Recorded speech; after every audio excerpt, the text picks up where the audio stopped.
I'm going to keep it a buck with y'all. A $1.50 as a matter of fact. Y'all were this close to not getting a podcast today. I really was like, you know what? I'll just get with these dudes on Monday. But I said, nah. It's a couple of items to get to. I feel like I need to do something. I don't want to just leave it out there dangling around.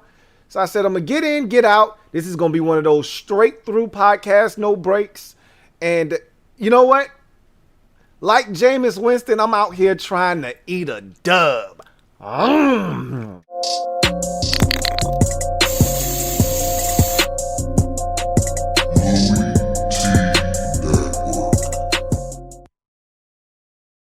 Who else could it be but me, your man, Louis T? Welcome to the 195th installment of the Louis T Network podcast. I, of course, am your set man, Louis T. Thank you for joining me. I already told you this is an in and out podcast. We're not going to waste a lot of time. We're not going to take no breaks today. We're going straight through. No chaser. So we're going to get in, get out, and get on with our lives because you know it's Friday. You know how I feel. It's Friday, and I'm ready to swing. I'm ready to get a drink up in me and let the party sing. So without any further ado, let me give a shout out to my guy, Emperor Meech, for being the first in the comment section to get the party started today. Emperor Meech, I hope you're having a great Friday because you know your man Louis T is. Let's get to the proceedings this evening. You know what it is. Let me drop this gem on your melon. Open your mind, let your conscience be free. You're now rolling with your man, Louis T double E. Let me open you up, get you thinking a little bit. So we have another winner declared in another QB battle. And the winner is in the red corner, standing 6'5", weighing in at 235 pounds, Jameis, Mr. Eat a Dub Winston. Fight over. Winston gets the win in the third round of the preseason. Good for Jameis Winston. I told you guys, I might have said this on another show. I was recently on another show. I might have said it there or I might have said it here. I said, this wasn't a real competition. Although it felt early on like, wait, what the hell is going on? What is Taysom Hill doing starting the first preseason game? I think I said that to you guys. But I said, this felt like Sean Payton saying, man, I can't keep shitting on Taysom Hill, man. I got to get this dude some run. Because really, can we really envision the Saints being the Saints without Taysom Hill playing running back, personal protector, tight end, fullback, H-back? Can we really see their offense running as smoothly, or just their team in general running as smoothly without Taysom Hill filling all of the various roles that he fills for the New Orleans Saints? If he's playing quarterback, then he can't be the personal protector. He can't be the gadget quarterback. He can't be the fullback. He can't be the move tight end. He can't be fill in the blank. Okay, he plays so many roles and wears so many hats for that football team. He can't do all of those things if he's playing starting quarterback. And Sean Payton knows this. He's no dummy, but in order to make Taysom Hill feel like he actually gets an opportunity, like he's not just being passed over, you got to make it feel like a real competition. And I thought Sean Payton did a magnificent job of making it feel like that. And look, if Jameis would have really wet the bed, Taysom Hill might have been the starting quarterback. Let's not kid ourselves. Sean Payton wasn't going to throw Jameis Winston out there if he didn't think he was ready. We saw what Jameis did on Monday Night Football versus Jacksonville Jaguars. I told you I felt like he had it sewn up like a teller, relatively easy, like Jerry Heller. The drop is cherry vanilla. We already said that was over with. It was done. However, we still needed to hear it. Well, we got the confirmation today. Mr. Eat a Dub got to eat a dub. Let's see what he does with it in the Big Easy. It's not going to be easy for the Saints to run it back in that division. What have they been? Division champs the last 2 years running strong? I think it's been 2 or is it 3 years? More, they felt like they've been running that division for quite some time, but I think that comes to an end this year. But we'll see. Jameis is coming out hot in the preseason, but the preseason is the preseason. When teams start scheming for Jameis, I think we might see some of these dubs start to turn to L's, but we will see. I'm happy for Jameis. Act 2 of Jameis Winston may be better than Act 1. Go ask Ryan Tannehill. It's possible. You can turn it around with another chance somewhere else. We'll see if Jameis Winston Act 2 is much better than Act number 1. So, without any further ado, I told you we're going to breeze through this thing nice and easy. Let's get to the next segment of the show.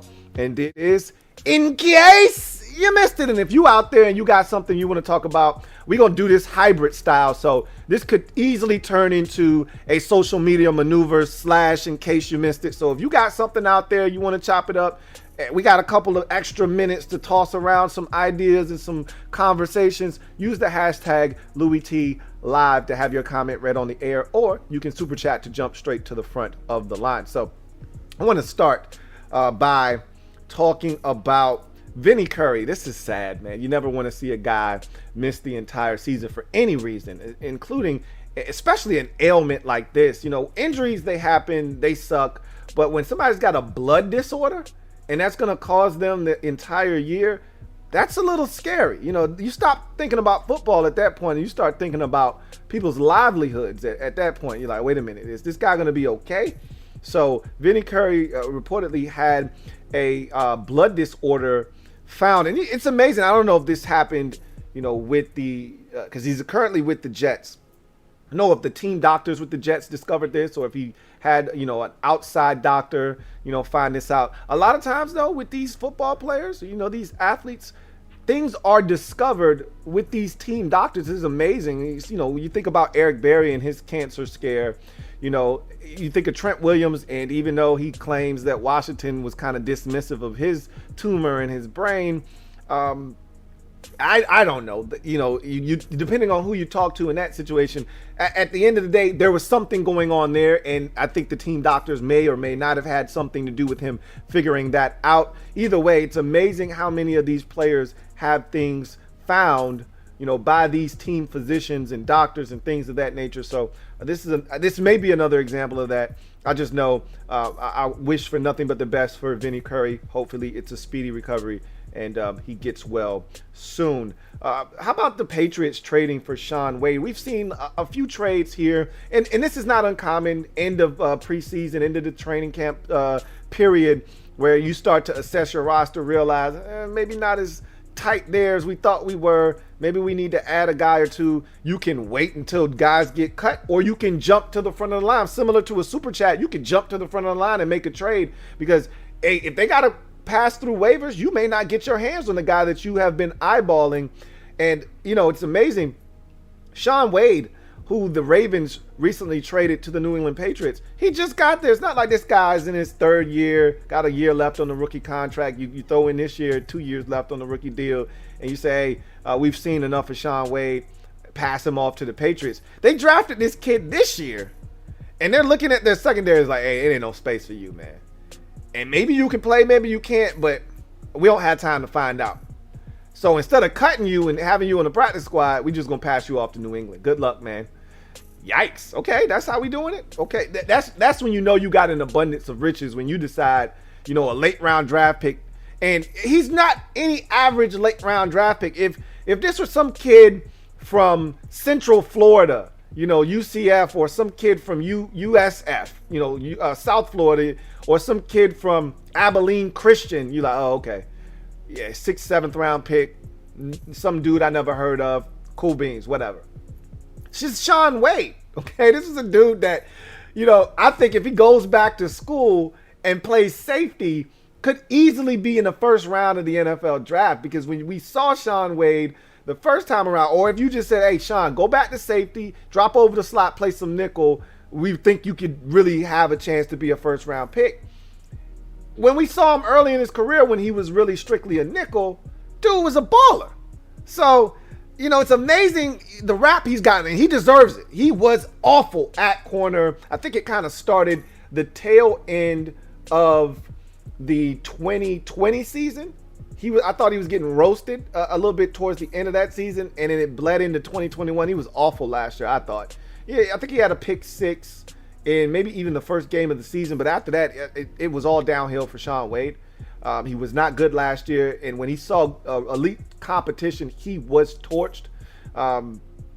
obviously the national championship game, and you could really start to stack a lot of those games on top of each other. He wasn't very good. And I think teams took notice of that. And so I said he's getting bad advice. I would have told him, hey, go back to school, bruh. Go back to safety and play some nickel and get your stock back up. But he came out, I think he was a 5th round pick. He might have been a 6th round pick, maybe a 7th. Let's see where Shaun Wade was drafted. I know that the Ravens essentially gave him away for, I think, a 7th this year and a 5th next year in the draft. So let's see, Shaun Wade's draft. Shaun Wade draft. Let's see where he was drafted. Oh, boy. He should have gone back to school. And I always say I don't know what a guy's situation is. So, 5th round, I was right. He was in the 5th round. And they get their 5th round pick back, not in the next year's draft, but the year after that. But at the end of the day, Ravens wash their hands clean of Shaun Wade, and we'll see if the Patriots can do with him. And you know what they're thinking about. They're looking at him as potentially, one of the – they just got a guy from the Eagles, Jalen Mills. I think they feel like he could be Jalen Mills now. They may try him at corner first to see if he could be good, because they know more likely than not they're not going to be able to pay J.C. Jackson. Maybe they will, maybe they won't. Maybe they think Stephon Gilmore last year in New England, they'll move on from him. They'll give, J.C. Jackson Stephon Gilmore's money, and then they'll move, Shaun Wade into J.C. Jackson's role as the number 2 corner. Maybe that's what they're thinking. The Patriots are always trying to play chess while everybody else is playing checkers. So this is probably one of those moves. I see him as more of a Jalen Mills type of guy that's a hybrid safety corner, similar to, what's the guy that just retired? I always forget his name, the one from Oregon that played for them, Patrick Chung. I see him filling that Patrick Chung role, similar to the way I think they're going to use Jalen Mills, but maybe they're thinking something else. You know how the Patriots do. Like I just said, they could easily be thinking J.C. Jackson's deal is up after this year. We got to pay him. We'll move out. If J.C. Jackson has a big year, that'll be their new number 1 star corner. They'll move on from Stephon Gilmore. He's getting long in the tooth. And then they'll insert Shaun Wade into the J.C. Jackson role. Or they could just be looking at him as another Patrick Chung. We'll see. The Patriots are up to something. They don't usually trade for guys like this unless they say, and the Patriots are the best in the league. They don't do a great job of drafting, and they don't do a great job of developing their own talent a lot of times, but they're really, really good. I think the best in the league at taking your stuff that you deem to be garbage, trash, and shining that shit up and getting the most out of it. Like a Kyle Van Noy, for instance. They do that to me the best of anybody in the league. Take your stuff, brand new, and they take it out there and they start having a blast with it. So we'll see what happens at the end of the day. We'll see if this works out for Shaun Wade. He gets a brand new fresh start with the New England Patriots. Let's see, we got a couple of super chats here. Big shout out to my guy Barrett Downing. What up, BD? John Perez says, I feel like Miggity Mac should be the starter in New England. At least he doesn't turn the ball over. We'll see, JP, because I think they really want to give Cam a shot at, giving them the best chance to win. Cam is a dynamic guy. He still has wheels. He brings a different element to their offense that Mac Jones does not. But I know they are disappointed in Cam Newton having missed those days of practice this week. I think it did open the door slightly for Mac Jones, but I think when it's all said and done, Cam Newton is still your week 1 starter for the New England Patriots. But it would not shock me if they decided, you know what, Cam, we're sick of your shenanigans, and they go ahead and turn the reins over to Mac Jones week 1. It is not out of the realm of possibility, but I still think Cam Newton is your week 1 starter for the New England Patriots. JP also says, I predict Dalton lasts 4, 5, or 6 games tops in Chicago before Nagy gets fired, and then the interim coach starts Fields against Green Bay week 6. I don't see – you've been on this Matt Nagy getting fired train all offseason long, that he's going to get fired, not just fired, but fired in season. I don't see it happening. I don't think he gets fired at all, and I think even if he is going to be fired, it'll be at the end of the season. But I keep bringing this up. I'm not a Matt Nagy fan. You guys know that. However, I've acknowledged that the guy's gone to the postseason 2 out of 3 years. Like, I feel like if the Bears run him out of town, it might be similar to what happened to Jim Caldwell in Detroit, where you go get rid of Matt Nagy for who exactly? Because last time I checked, Guy took you to the playoffs 2 out of 3 years, including a division crown. If the next guy comes in and he's Matt Patricia, you just effed up. Big time. So I don't know if the Bears should be so hasty to run Matt Nagy out of town or not. Anyway, we'll see. I don't think he gets fired without getting an opportunity. Remember, I think it's a package deal. You know, if you're getting rid of Matt Nagy, then you probably need to get rid of GM Ryan Pace as well. They drafted, and not only did they draft him, they traded up to draft Justin Fields. You got to give them an opportunity to prove that they can handle Justin Fields. That's why if you're not going to give them the keys to drive this Justin Fields vehicle, then why the hell did you give them the keys to make the deal in the first place? You got to let them drive this car, man. And I'm not talking test drive it. Let them drive the whip. And if they crash it, then you say, okay, y'all did the Mitchell Trubisky thing again, didn't you? You trade up for a dude. You know what, Ryan, get the hell out and take Matt with you. Let them drive the car first.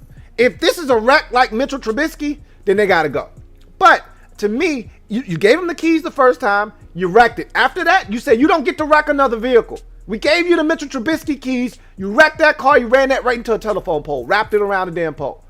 You don't give them another set of keys and say, go get us another new car.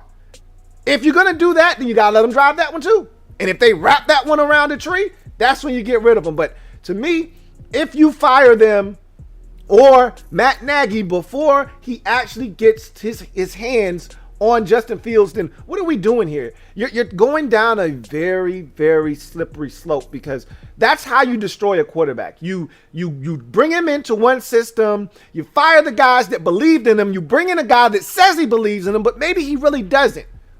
And then he comes in, he switches up the scheme, it's brand new verbiage, and now Justin Fields' head is spinning. Now, sometimes the guy that was there before is everything that quarterback doesn't need. Okay, case in point, Jared Goff in Los Angeles. He was there the first year with Jeff Fisher. Everybody thought he was the worst quarterback ever. They bring in Sean McVay. They go to the Super Bowl.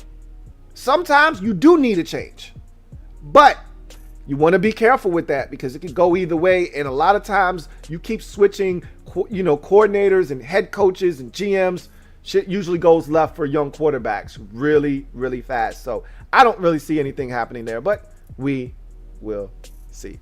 Anyway, JP also, I got a super chat here from Blake Austin. Thank you for the super chat. My guy Blake Austin, greatly appreciate you, who writes, Washington football team playoffs, realistically, I mean, it's possible. I've already told you I don't think we're a postseason team this year, but it's possible. Anything's possible. This time of the year, we're talented enough. We've upgraded the position that you could argue was the worst for us last year, which was quarterback and receiver. I think they were equally bad last year, and we've upgraded both of them.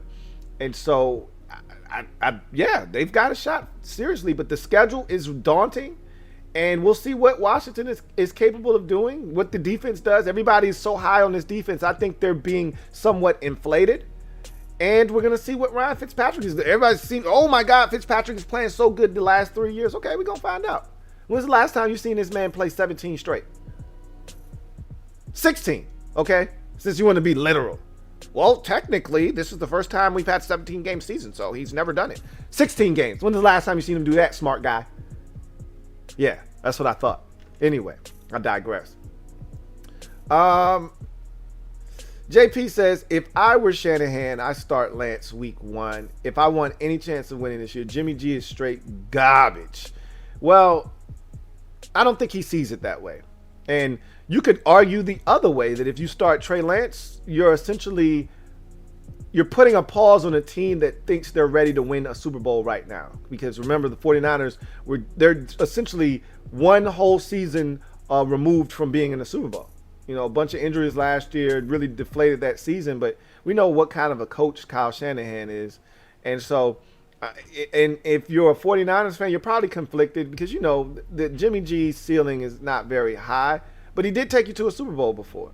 Now you could argue it was really the defense, but again, still had to get competent quarterback play. But if you're going to win anything of note, more likely than not, it's probably going to come with Trey Lance. And if you want to get that party started early, I don't blame you for that. But just know it's going to come with growing pains. And if you're trying to win now this year, you're probably not going to do that with Trey Lance. I think it's in his best interest to just sit for a little while. And then when you think he's ready, and I think Shanahan will know when the guy is ready, even if that's not till week 9 or 10. He'll know when he's ready, and he'll be ready to stick him in there. But I don't think he's ready to go right out of the gate week 1. I think he's shown signs of a guy that's going to struggle, going to make some mistakes. That's what you expect from a young quarterback. I think you take your time and you get him in there when he's ready. And if that's this year, great. If it's next year, even better. But more likely than not, we're going to see Trey Lance this year. It's just a matter, to me, of when. Not if, but when. So we'll see what happens. JP says, I can see the AFC North and NFC West getting 3 teams in the offs. Both of those divisions are super competitive. Every time I think a division is capable of getting 3 in, it usually that last team that you're counting on getting it done falters. I thought Arizona was going to be good enough to get in last year. They faltered down the stretch and they missed the postseason. So it's conceivable because of how good the West is, with the Rams and the Seahawks and the Cardinals all getting in the offs. I could see that happening. Same with the AFC North, with Cleveland and Baltimore and Pittsburgh. But again, generally speaking, one of those teams usually tapers off. We saw 3 teams get in from the North last year in Baltimore, Pittsburgh, and Cleveland. We'll see if that happens again in the North. I tend to not bet on the Browns 2 years in a row, but we'll see what happens. I think that they're well coached. I already told you guys that last preseason game. I think they're really well coached. We know they can run the football. If they stay healthy up front along that offensive line with those running backs, they're healthy. They're going to really be a tough team to deal with. And I think Jadeveon Clowney may have a really good season alongside Myles Garrett. So we'll see. We'll see. Captain Spartan says, how do you feel the Braves will do against the Dodgers and Giants? I'm gonna let you know, those 2 losses against the Yankees, they hurt. And I really wanted that second one bad. I wanted to snap their win streak. And we weren't ready. It felt like those games were a little bit too big for our britches. And if we can't beat the Yankees, I don't know how you take down the Giants and the Dodgers.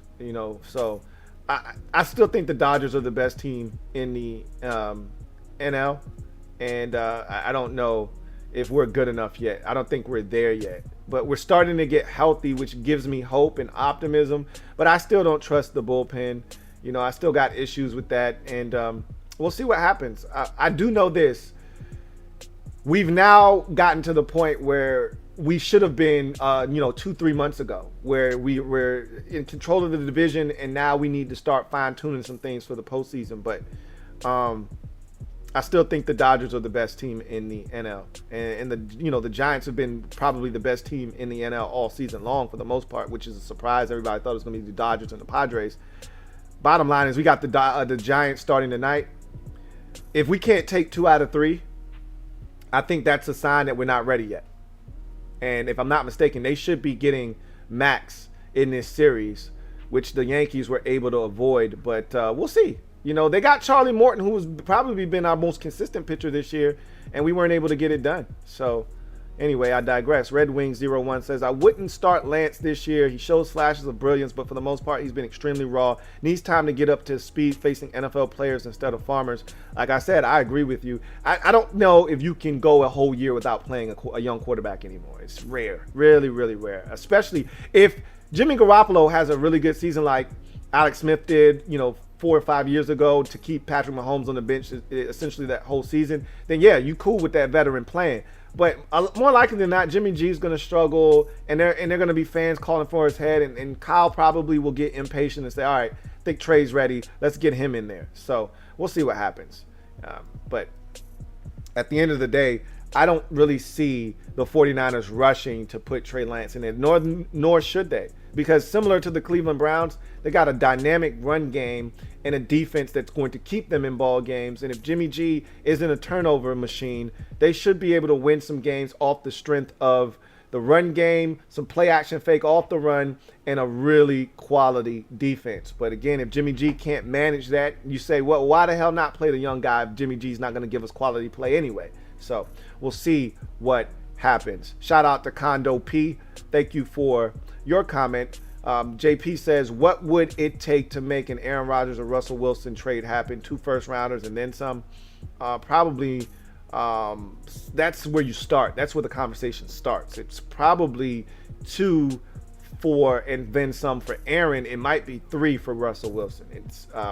It's debatable. Russell Wilson is 32, I believe. Aaron Rodgers is 36, 37. So they're up there. They're up there. Probably 2 first rounders and then some. That's where the conversation starts. It may be where it ends as well, but that's where it starts for sure. Condo P.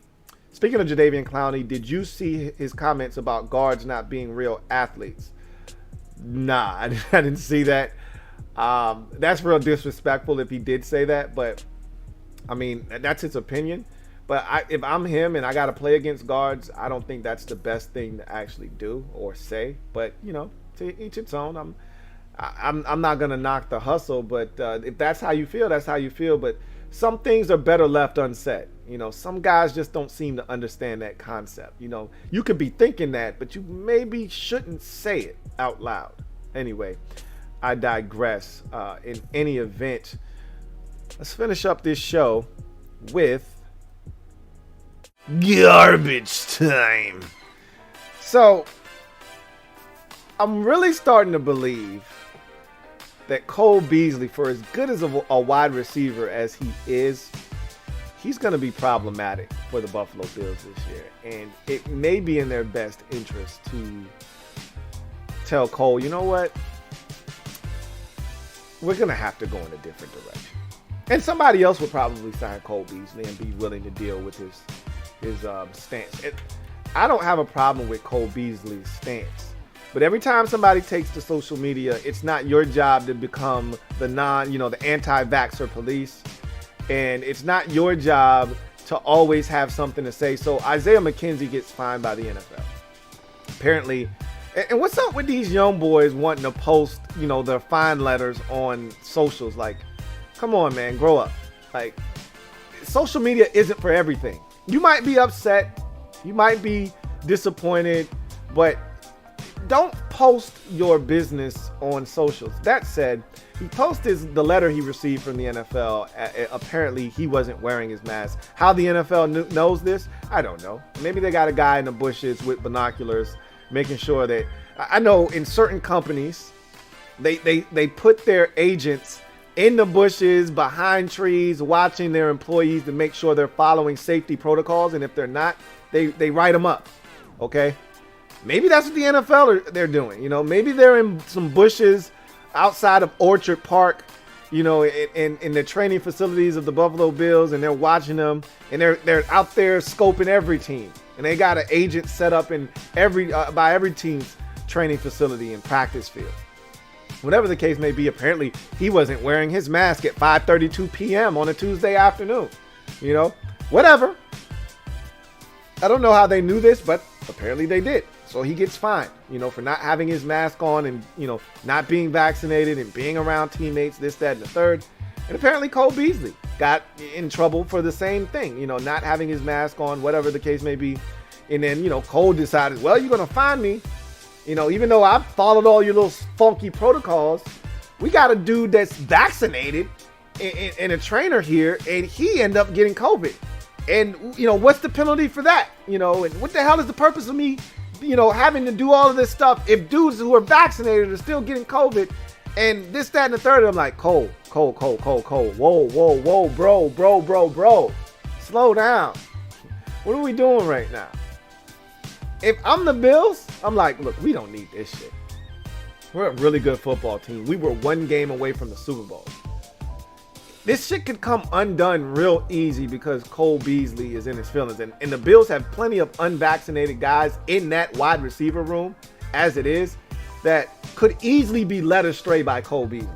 It's one thing to be an anti-vaxxer. That's cool. Again, I don't give a shit. Vaccinated, non-vaccinated, that's your prerogative. But it's like it's like the guy that is a big time Christian.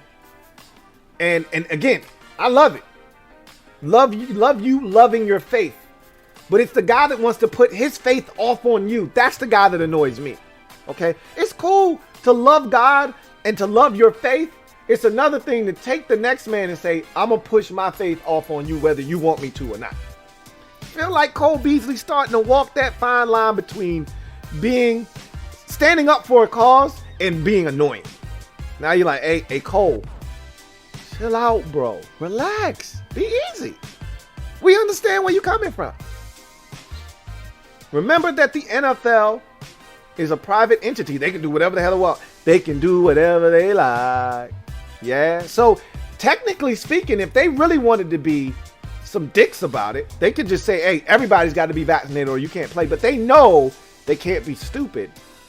Because if they do that, which they have the right to do, a lot, just like some of these coaches decided, hey, I'm not going to coach. I'm going to go ahead and step down. A lot of players will say, okay, well, I won't play in your league. They don't want that.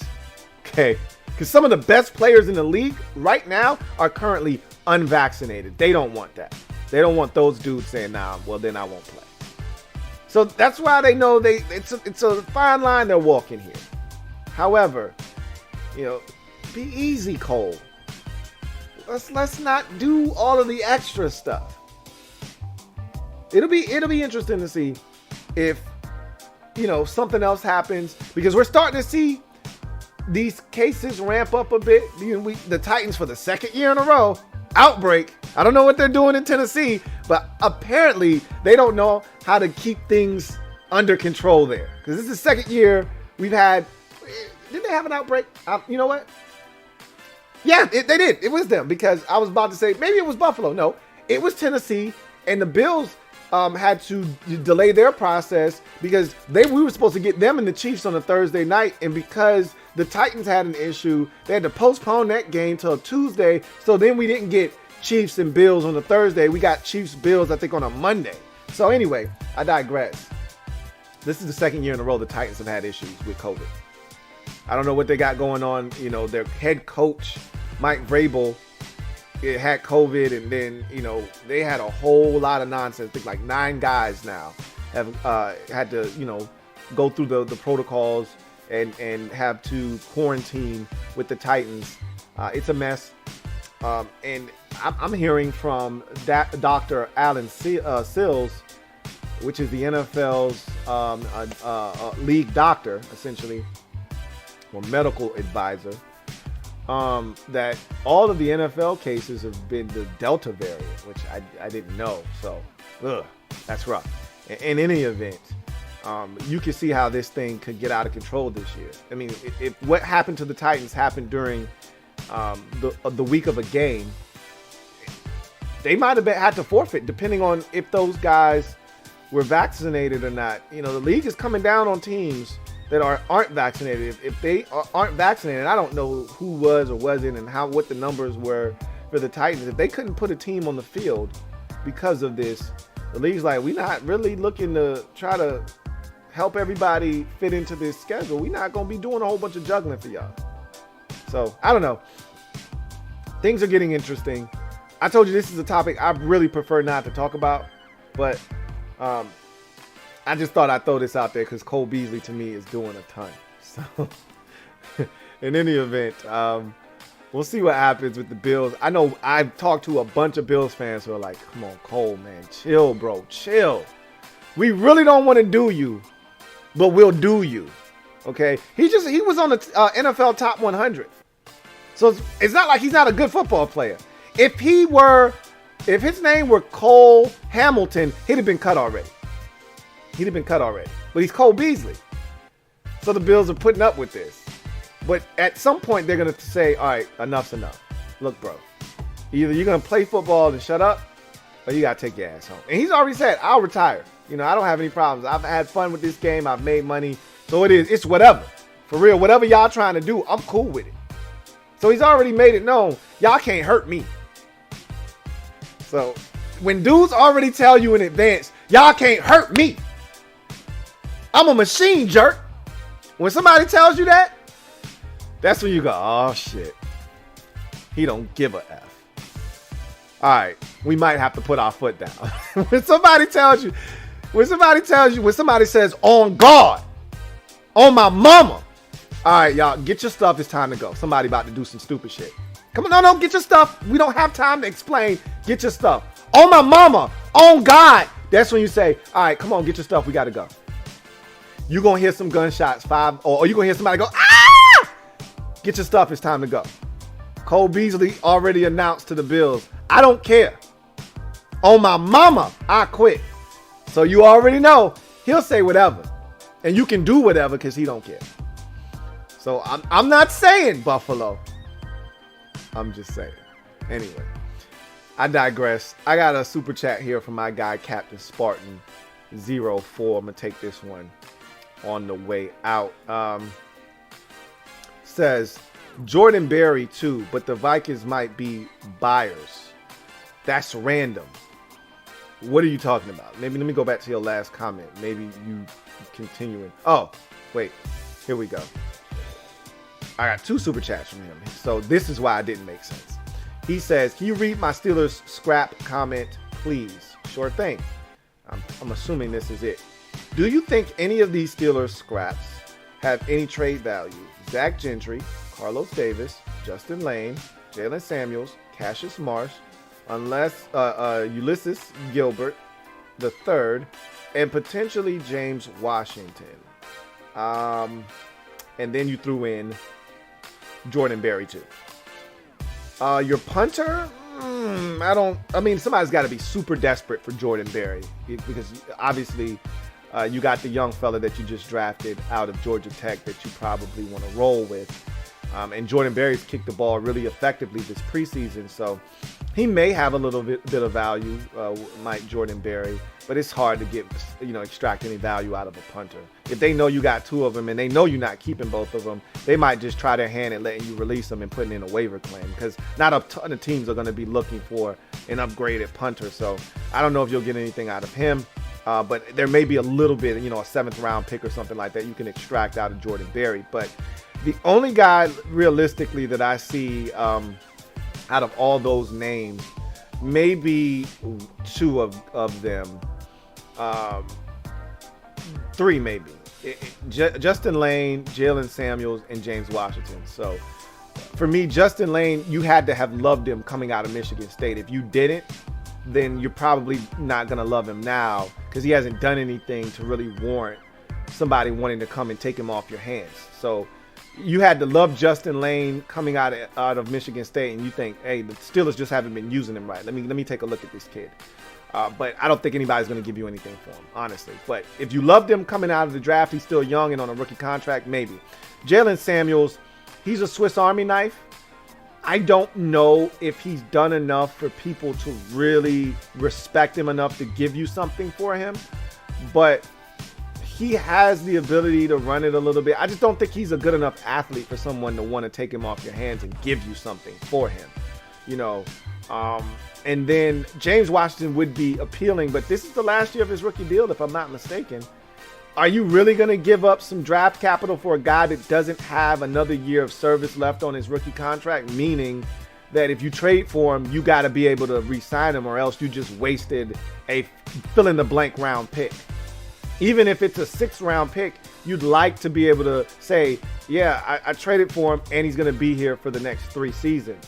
But you can't say that because you're not going to just trade for him and then give him a contract. So if you wanted to trade James Washington, last year would have been the year to trade him with a year left on his contract. That's when it had value. It really doesn't hold a ton of value right now. But you may get something late. If the team's really struggling. Like if I'm the Atlanta Falcons and I like James Washington, sure, I'd give you a 7th round pick for him, a conditional 6th or something like that. But I wouldn't give you anything major for him because he doesn't have another year of service left on that contract. It's a one and done type of situation. So I don't see a lot of, Cassius Marsh is a core special teamer. You're not getting anything for him. Zach Gentry is a backup type player. Carlos Davis, none of these guys move the needle. So no. Honestly, what you're looking to do is you're trying to get rid of stuff you don't want and you want somebody else to want it. But this is all stuff that's on the table all the way at the end of the flea market. And, you know, you're begging somebody to take these items off of you, but they're like, nah, I don't want that. You can keep it. So good luck. You're going to need it. Those sound like dudes that may be getting cut. You're going to cut them anyway, but you want something before you cut them. Nah, I'm good. I'm going to pass. Thanks. No thanks. Anyway, I digress. Thank you for the super chats. Double up. Captain Spartan 01. So that's going to do it for me, your man, Louis T. You guys, do me a huge solid. If you haven't already done so, please, please, please hit the subscribe button for more great content here on the Louis T Network. Turn on that notification bell so you don't miss a thing. And hit the like button. Doesn't cost you a thing, but it does help this channel out exponentially. So, big shout out to Rashid Fry, Fat American. What's good with all of y'all? Mob Squad, stand up. Y'all are all in the building. Anyway, I digress. I'm going to glide to the side and get this weekend kicked off in the only way I know how, with some R&R, rest and relaxation. I'm about to get me a nice glass of wine and kick it and chill, because it's all fine on a Friday. You know how it is, man. In any event, you guys, take care. Enjoy the football. You know, I got the gas face yesterday. Oh, man. I thought you was going to have some football. Thursday, I looked up at the schedule. I was like, all right, who's playing tonight? And NFL said, nobody. I said, wait a minute. I don't get one game tonight? Nope. All Friday, Saturday, and Sunday. Everybody is on 3 days. That's it. Okay, I can respect it. I didn't expect it, but I can respect it. So, enjoy the football. It starts tonight. We'll come back. We'll break it all down. Baker Mayfield is playing. Looks like a lot of these teams are like, we were going to pass on the preseason, but we're going to give them a little bit of work. So, I'm looking forward to seeing who plays, who doesn't. You know, I'm going to be clocking those teams that haven't played their starting quarterback or some semblance of starters like the Rams. I'm clocking all of them. And if they come out stumbling out of the gates week 1, I'm on their ass. Oh, I'm on their ass. So, I hope they're making the right decision. Because, you know, I'm waiting. I'm sitting on the fastball dead red. And if they throw it to me, I know it's coming. I'm a Houston Astros that bitch right out of the pop. I'm waiting. Don't kill me. I'm just a messenger. Y'all know what it is, man. Get off the bench and get in the game and kick it with me, your man, Louis T. Until next time, I'm going out like my man, Jameis. Mr. Eater Dub. Ooh,